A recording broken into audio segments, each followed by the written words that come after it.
वैशाख आषाढ़ तथा माघ के महीनों के अंतर्गत किसी रविवार को आसमाई की पूजा का विधान है। ज़्यादातर बाल बच्चे वाली महिलाएं यह व्रत करती है। इस दिन भोजन में नमक का प्रयोग वर्जित है।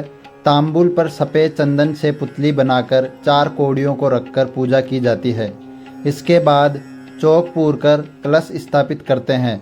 उसी के समीप आसमाई को स्थापित करते हैं। पूजन के बाद पंडित 12 गोटियों वाला मांगलिक सूत्र व्रत करने वाली महिला को देता है। भोग लगाते समय इस मांगलिक सूत्र को धारण करना चाहिए। कथा। एक राजा के एक लड़का था। वह लाड प्यार के कारण मनमाने कार्य करने लगा था। वह पराए पनघट पर बैठकर गुलेल से पनिहारियों की घघरियां फोड़ देता था। राजा ने आज्ञा निकाली कि कोई पनघट पर मिट्टी का घड़ा लेकर न जाए। सभी स्त्रियां पीतल व तांबे के घड़े पानी के लिए ले जाने लगी। अब राजा के बेटे ने लोहे व शीशे के टुकड़ों से पनिहारियों के घड़े फोड़ने शुरू कर दिए। इस पर राजा बहुत क्रोधित हुआ तथा अपने पुत्र को देश निकालने की आज्ञा निकाल दी। राजकुमार घोड़े पर बैठकर वनों को चल दिया। रास्ते में उसकी मुलाकात 4 बूढ़ियों से हुई। अचानक राजकुमार का चाबुक गिर गया।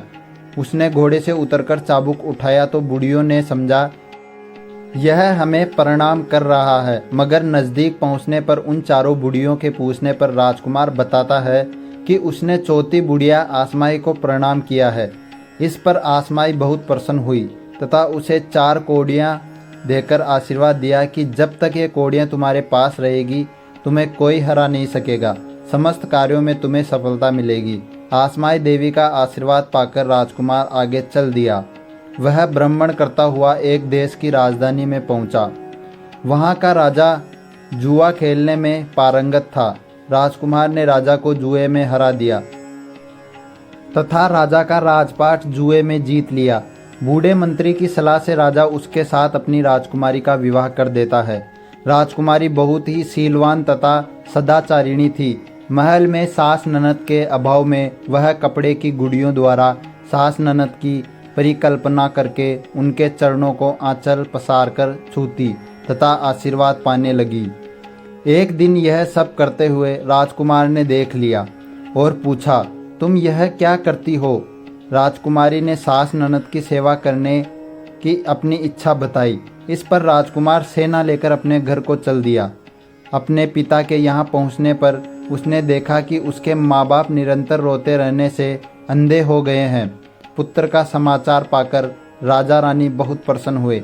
महल में प्रवेश करने पर बहू सास के चरण छूती है।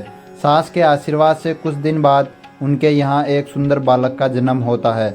आसमाई की कृपा से राजा रानी के नेत्रों की ज्योति लौट आती है तथा उनके सारे कष्ट दूर हो जाते हैं। बोलो आसमाई माता की जय।